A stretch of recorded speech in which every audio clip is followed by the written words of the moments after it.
ნარდის ფესტივალი გაიმართა. მასში საზოგადოებისთვის ცნობილი ადამიანები მონაწილეობდნენ, მსახიობები, მომღერლები, ტელეწამყვანები. ფესტივალის ორგანიზატორი ევროპაბეთი იყო. გამარჯვებულებს ფულადი პრემიები და პლანშეტები გადაეცათ. რა თქმა უნდა, ინკოგნიტოელებს ეს ფაქტი არ გამორჩენიათ და ჩემო კოლეგებმა ძალიან საინტერესო ინტერვიუები აიღეს მონაწილეებისაგან. ისეთი მოწინააღმდეგე დამიჯდა აჩვენეთ თელ საქართველოს, რომ აქ მოგება წარმოუდგენელია. რას ქვია და ზომა რატო არ მოსული აქ მე? როგორც ყველა ქართველი, მოგებისთვის ვიბრძები. დღეს არაჩვეულებრივი დღეა, ისედაც გილოცავთ ყველას. დღევანდელ დღეს ბედობას დაგმედებოდეთ სიხარული, ბედნიერება, ჭამტელობა და ნარდის თამაში ძალიან მიყვარს.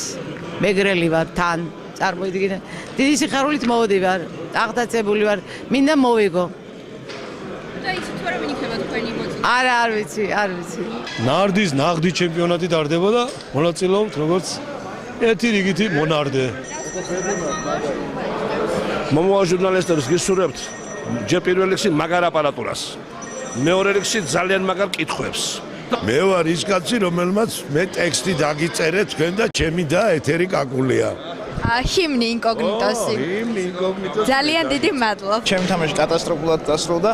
წავაგე 3-0, მინდა გითხრათ, ეხლა მე დიდი მონარდე არა ვარ, თუმცა მიყვარს ნარდის თამაში, თავისუფალ დროს მეგობრებთან, ახლობლებთან ერთად ხშირად ვთამაშობ. გისურვებთ აი როგორ საქართველოში ცხოვრებას, იცი? აი ძალიან მაგარ საქართველოში თქვენ მოესწრებით. მე არ მინდა ჩემპიონობა, მაგრამ მეორე მესამე ადგილზე გასვლა მაინც მინდა. ის რომ ბევრი გახარებული ადამიანი და ბევრი ადამიანი ერთმანეთს ეცნობა. მეორე მნიშვნელოვანი ისაა, რომ უამრავი ადამიანი, რომელიც საზოგადოებისგან მეძღვნილობას საჭიროებენ, ანუ ინვალიდები იღებენ ასეთ ორგანიზაციაში, ასეთ ტურნირებში მონაწილეობას, ჩვენ კიდევ ერთხელ გვეძლევა შესაძლებლობა მათთან ურთიერთობისა, მათთან კონტაქტისა, მათი პრობლემების გაზიარების და ვფიქრობ, რომ ეს სწორედ მათი ინტეგრაციისათვის ძალიან მნიშვნელოვანია.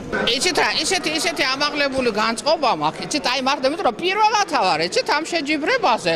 მე არც საერთოდ არ ვიცოდი რომ ხალხთა შეჯიბრებაც არსებობს ნარდში, ხო? ინკოგნიტოს ყველას გლოცავთ გეხვევით საყვარელ ადამიანს. გამხიარებდი და ეგ იყო და ეგ ამეთი არ ყოფილა. ვითამაშე, წავაგე.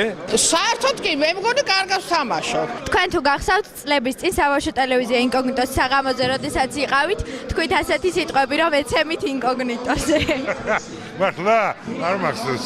აი რიტყვია სიტყვაზე დაგიჭირესო ეგ არის ალბათ და ვეცემით ინკოგნიტოზე ბატონო. წინსვლას და გახარებას გისურვებ. ძალიან დიდი მადლობა. ვეცემი ინკოგნიტოზე. თქვენთვის მუშაობდა ტელევიზია ინკოგნიტოს მეორე კურსის აღსაზრდელი სალომე უერთაშვილი. კადრები კი მოიძიეს ჩემო კოლეგებმა, მარიამ გურჩიანმა და თაკ ყურშავიშვილმა. ვიდეო გადაღება გააკეთა ტელევიზია ინკოგნიტოს კურსდამთავრებულმა მარიამ სიმონიშვილმა.